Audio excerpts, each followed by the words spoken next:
गवना ले आई ना ले रे उमिरिया में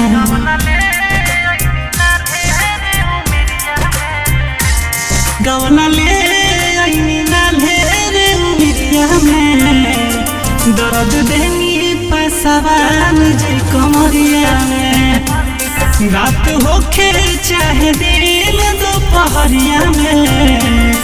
रात होखे चाहे दिन दोपहरिया में दर्द देनी पासवान जी कमरिया में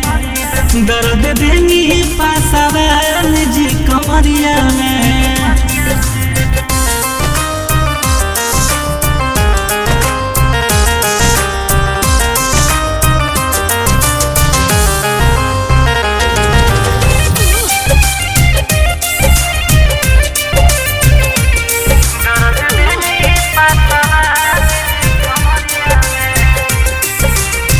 कोई दिन बंद कुछ दिन खातिर बाही चढ़ी न चढ़ाई गाड़ी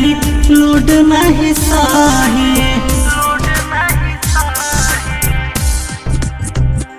हम दर्द से मरी हो बोला जी बहेगा पेना किलर खैनी तबो नहीं खेतन को फायदा ऐसे निमत जाके कमाई सहरिया में दर्द देनी पासवान जी कमरिया में दर्द देनी पासवान जी कमरिया में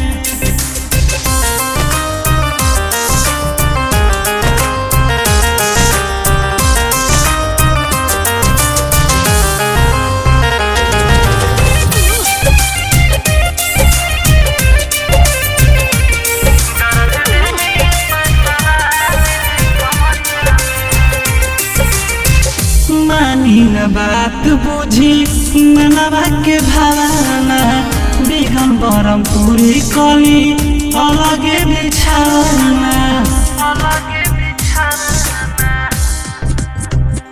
पाटी पलंग के फेकाइल हो टूटी के रतिया दिके से कहिले घावाही थर रहे भतिया